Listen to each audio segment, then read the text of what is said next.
Bem-vindo a todos a mais um vídeo da série Real Talks da CBRE Brasil. Hoje nós temos uma edição especial em comemoração ao Prêmio Master Imobiliário de 2021, que a CBRE ganhou no início desse mês de outubro, com o case de venda do terreno da Ford em São Bernardo do Campo. Para participar conosco dessa conversa, a gente tem o Denis Espinosa, que é diretor da nossa área de Land Services, e o Rodrigo Couto, que é diretor da nossa área de locação de condomínios logísticos. Bem-vindos. Denis, começando contigo, o que você pode compartilhar conosco sobre essa metodologia de trabalho envolvendo terrenos? Bom, primeiramente agradecendo a oportunidade de a gente poder conversar aí com muita gente que vai ouvir esse vídeo. Acho que esse case realmente ele foi completo, né? A gente começou desde o estudo de desenvolvimento, que passa por todo o estudo de zoneamento, de pesquisa de mercado, de análise financeira para entender qual é o melhor tipo de produto a ser desenvolvido naquele determinado terreno. E, sequencialmente, a gente coordenou um processo organizado de concorrência para a venda desse terreno da Ford. Então, realmente, ele foi, do ponto de vista aqui da área de Land Service, ele foi bem completo. Essas são as duas grandes pilares que a gente tem desse departamento, né? A consultoria inicial para entender qual é o melhor produto, qual é o potencial valor desse imóvel frente ao mercado. Depois, realmente, efetivar isso, ou seja, sabendo qual é o melhor produto, no caso, é um projeto logístico, né? Foi o que apontou o estudo desse terreno de 1 milhão de metros quadrados, e a gente depois foi fazer o processo de concorrência para, enfim, trazer investidores e de fato concluir o processo de venda. Então, assim, essa metodologia que foi utilizada no processo da Ford, na verdade é um padrão CBRE, né? A grande maioria dos projetos, dos terrenos que a gente desenvolve processo de comercialização passa por um estudo prévio de consultoria para realmente identificar qual é a melhor estratégia a ser feita nesse imóvel, para, obviamente, pensando com a cabeça do proprietário, como é que a gente consegue entregar o melhor resultado possível para os nossos clientes. Excelente. Bom, em linha então com esse mercado logístico que você citou, que é objeto do nosso case, quero ouvir do Rodrigo, nosso especialista aí no setor. Como é que está esse mercado? Acho que a gente está num momento único, né, no mercado de logística já no Brasil há pelo menos uns 3 anos, né, especialmente com a pandemia. Se é que alguma coisa a gente pode tirar de bom disso, para o nosso mercado realmente, né, o crescimento do e-commerce fortaleceu demais o mercado brasileiro como um todo, né? A gente, há muitos anos o mercado era concentrado em São Paulo e Rio de Janeiro, e especialmente ao longo da pandemia, com esse fortalecimento e saindo de números aí de e-commerce de 5% para 10% consolidados no Brasil, né? A gente sentiu uma necessidade de novos projetos em todo o Brasil. Então a gente sente que na região Nordeste, na região Sul, na região Centro-Oeste, que eram regiões que não tinham exatamente aquela força, né? Se a gente comparar com mercados mais consolidados como São Paulo e Rio de Janeiro, a gente pode perceber esse crescimento.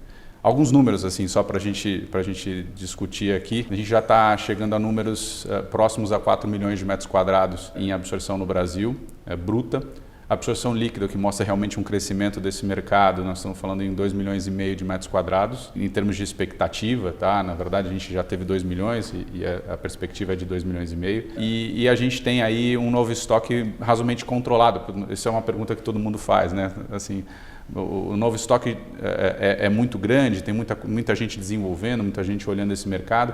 A nossa visão ainda está bem controlada. Isso mostra um pouco de reflexo da vacância que está aí próximo de 10%, se a gente pegar como todos os mercados no Brasil. E em São Paulo especificamente, como é que está essa vacância? São Paulo, as coisas estão melhores ainda, né? Na verdade, a gente está, se a gente olhar a região mais procurada, que a gente chama de raio 30, que é praticamente dentro do anel metropolitano, a gente está falando aí de uma vacância de 6%. E aí vem o link aqui com o pessoal desse case aqui no ABC. Na realidade, eles enxergaram aí um momento de crescimento desse e-commerce, né? É praticamente o último terreno aí dentro da cidade nesse local. E esse crescimento de last mile, olharam para os conceitos, acho que a gente pode discutir agora logo à frente um pouco todos os conceitos desse projeto importante aqui para a cidade. Maravilha. Denis, voltando para o nosso case aqui, queria que você contasse um pouco mais aí os desafios colocados pelo cliente Ford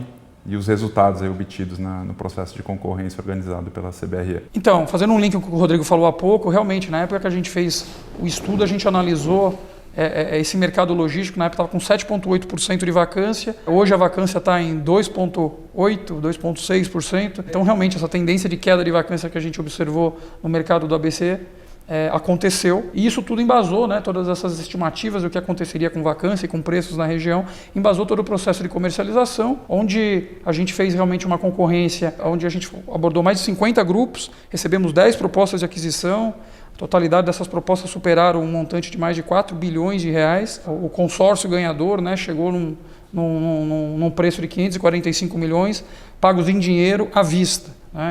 Então, a informação que a gente tem é que essa é a maior transação em dinheiro já concretizada no mercado imobiliário brasileiro de um terreno. E o processo realmente foi um processo muito rápido, porque, como a gente mencionou, começamos em março de 2020 e nós assinamos a escritura em outubro de 2020, ou seja, nós estamos falando de um período de 7 meses para fazer todo o roadshow com os investidores, para receber propostas, negociar essas propostas, fechar com uma empresa, fazer todo o processo de diligência e assinar a escritura. Você mencionou das duas etapas do processo, né? Os estudos que embasam uma tomada de decisão para depois o processo de venda. Em março se iniciou o processo de venda. Exato, o estudo foi em setembro, como eu havia dito, em março a gente teve o green light da Ford para iniciar o processo de venda e aí se concluiu com a assinatura da escritura em outubro de 2020. Então, a gente fica muito feliz porque foi um recorde em valor, em tamanho e também em tempo de execução, e a dificuldade também porque foi no meio da pandemia, ou seja, a gente começou o processo bem no início da pandemia, 100% desse roadshow foi digital. Então ninguém poderia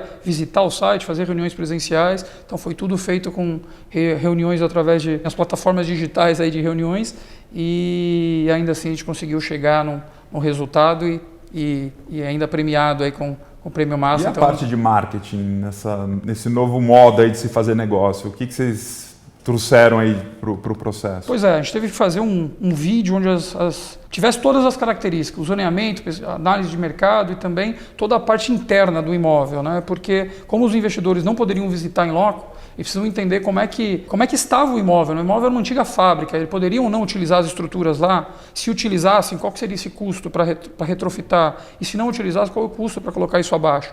Então, esse vídeo tinha que ser muito detalhado para poder dar essa segurança dessa informação para esses investidores, para eles poderem precificar da maneira correta. Então foi enfim, um processo de comercialização novo para todos nós, mas que a gente conseguiu atingir aí resultados bastante satisfatórios. Parabéns novamente aí pelo case. Voltando para o Rodrigo, né? O que está acontecendo agora com esse terreno emblemático? A CBRE está envolvida nesse novo produto aí em desenvolvimento?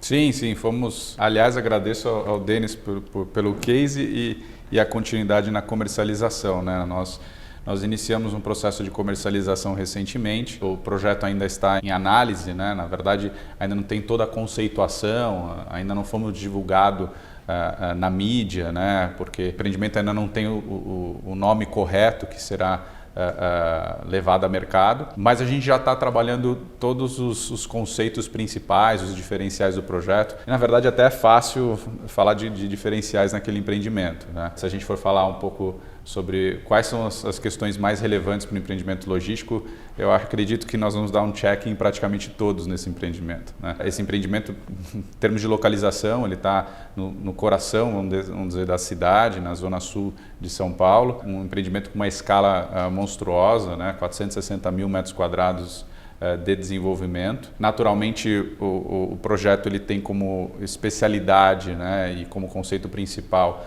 o uso para last mile, e dado todo esse conceito que eu já falei inicialmente no crescimento de e-commerce, a gente vê que existem outros diferenciais relevantíssimos para o mercado, que a maioria dos prédios são no modelo cross-docking, e existe uma preocupação com sustentabilidade. Um dos grandes diferenciais também são os acessos, né? Você tem múltiplos acessos na propriedade, o que dá essa facilidade de fluxo e movimentação dos caminhões. Esse empreendimento tem um pátio de estacionamento muito confortável, né, que é uma das grandes preocupações. Acho que a dificuldade no desenvolvimento de novos projetos é você conseguir ter a viabilidade, haja visto que você tem que preservar áreas de estacionamento muito grandes. A gente tem um diferencial que pode trazer inclusive outros usos para essa propriedade, que é a capacidade energética dele. Nós temos aí 30 megawatts já instalados e 90 megawatts possíveis de atingir esse máximo nesse empreendimento, o que nos dá outras variáveis aí, né?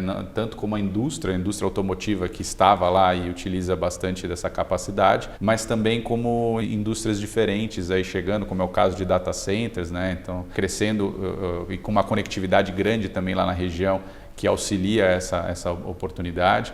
Ainda assim, existe uma tendência pela localização, principalmente da indústria no segmento de congelados, né, que necessita do pátio, que necessita da energia. De alimentos, né? De alimentos, conectado aos alimentos e até o e-commerce crescendo, né, especificamente para a indústria de alimentos, é uma oportunidade muito grande para o site. Só explorando um pouquinho mais essa questão do produto, eu sei que ele ainda está em desenvolvimento, o público-alvo, né, porque realmente 450 mil metros quadrados é um volume bem significativo. Então a ideia é atrair grandes usuários e pequenos usuários também para esse modelo de last mile e esse grande, eventualmente até nesse conceito do que o mercado chama de fulfillment, aquele galpão de armazenagem mesmo? Exatamente, acho que o principal objetivo lá é para uso de logística, né? Sem dúvida. A gente tem outros conceitos, mas esse é o objetivo principal. Esse empreendimento ele vai ser desenvolvido, eles chamam de 3 setores, né? E de 3 a 4 fases, dependendo um pouco da demanda que já existe. E que a propósito a gente já tem um âncora bem encaminhado para lá, 80 mil metros quadrados caminhando para pré-locação. Então acho que já olhando para esse perfil de fulfillment center, que seriam os centros de distribuições de armazenagens principais das empresas, mas a gente tem uma variabilidade bastante grande e a tendência que tem ali é de você ter empresas que cresçam em escala, né? Que podem iniciar, por exemplo, como as asiáticas chegando aqui no país, com pequenas operações, mas com muita pujança de desenvolvimento, né? Pegando pequenas áreas, mas podendo ir para os seus fulfillments lá dentro, como já grandes empresas já instituídas e que necessitam de uma qualidade e velocidade de entrega dos seus ativos. Denis, voltando ao mercado de desenvolvimento, em linha com o que o Rodrigo comentou desse fenômeno nacional, né, de demandas aí por e-commerce, como é que vocês estão vendo a expansão desse setor aí de condomínios logísticos pelo Brasil? O que vocês veem de oportunidades aí? É interessante falar isso, Terra, porque eu lembro que um pouquinho antes da pandemia, a gente fez um Real Talks também falando sobre logística, eu e o Rodrigo participamos, e na época a gente falava que não fazia muito sentido, os investidores estavam ainda muito concentrados em São Paulo e Rio de Janeiro. Poxa, não faz sentido, uma pessoa do Nordeste tinha que fazer uma compra no Mercado Livre e demorava 1 a 2 semanas para chegar.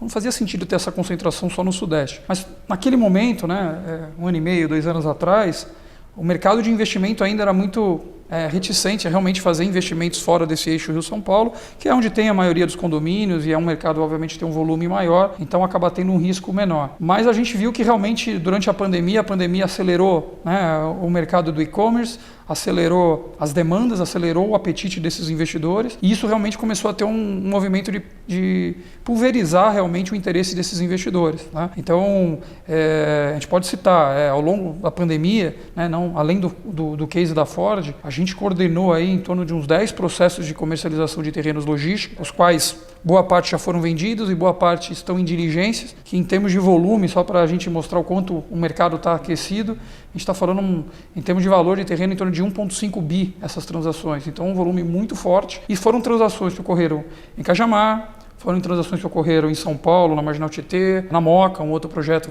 emblemático que vai sair lá. Foram transações que ocorreram em Betim, em Minas Gerais. Transações que agora estamos em diligência também, projetos no Nordeste, em Fortaleza. Estamos com um projeto ongoing também na Bahia. Então, assim, realmente começam a ter projetos fora desse eixo, já tem bastante empresas ocupantes, né, que demandam essas áreas fora do eixo Rio-São Paulo, indo para o Nordeste, indo para o Sul, indo para o Centro-Oeste. Nós estamos agora iniciando um processo também em Cuiabá e a gente viu que é um mercado a ser explorado e tem muito interesse também das demandas, então realmente a gente pode dizer que já houve um processo de nacionalização e eu acho que isso ainda vai intensificar nos próximos anos. Bom, o papo está excelente, mas está na hora da gente encerrar. Então, agradeço ao Rodrigo, agradeço ao Denis, agradeço aos espectadores que acompanharam essa conversa. Acho que trouxemos boas notícias aqui do nosso setor logístico e todas as oportunidades que a gente enxerga aí para proprietários de terreno pelo Brasil todo. Muito obrigado.